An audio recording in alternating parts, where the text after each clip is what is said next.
One Arabian Fairy and a Thousand Tales. Hello, my friends. I am Marwa, your storyteller, basket weaver, oriental dancer, painter, Arabic calligrapher, herbalist. In our world, no one is just one thing. We often feel life is complicated, but a simple walk through the forest reveals otherwise.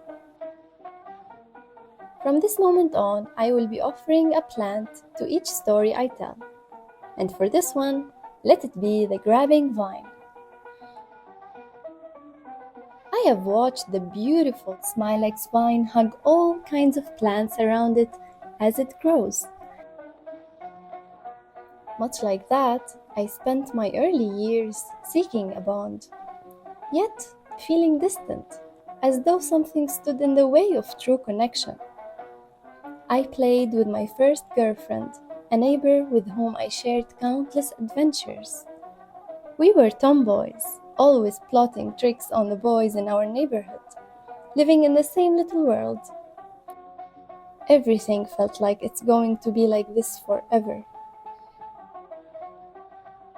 As we grew up and grew apart, I felt the weight of disappointment. And over time, I lost the interest in forming long-lasting friendships, for many reasons.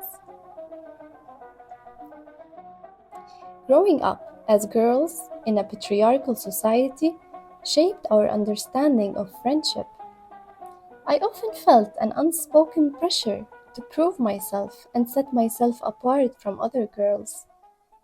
The competition, insecurity I felt within me and around me made it hard to trust. It seemed like we were fed the belief that we needed to outshine one another, as if we were not smart or worthy enough as ourselves.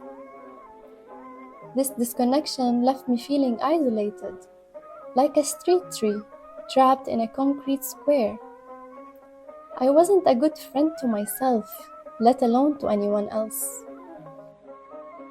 Then came the revolution in Syria, the most awe-inspiring thing I had ever witnessed.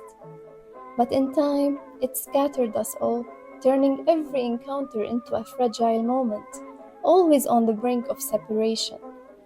And so, the series of letting go began. After a year and a half of witnessing every form of violence inflicted by the Syrian regime, I made the difficult decision to leave for Beirut on my own, just after turning 18. Despite the great support I received in Beirut, I became convinced that suffering is a deeply personal burden. But let me tell you, in the last couple of years, I have learned to value the unique threads that weave in and out of my life, and to stop blaming myself for all of it.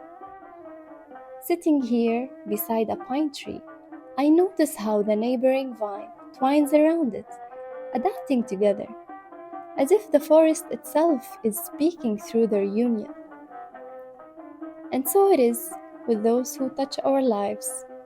Now I understand how we become more connected near each other, alive and vibrant through this momentary presence. My dearest, not all bonds last forever, but those that do leave behind a quiet strength. We find a way to grow, reaching for the light together, becoming something new together. This story is a tribute to my friends who left our region for better life, especially my best friend Z, who's leaving Lebanon today. I love you, and I will miss every moment we shared. Until next time, so much love to all.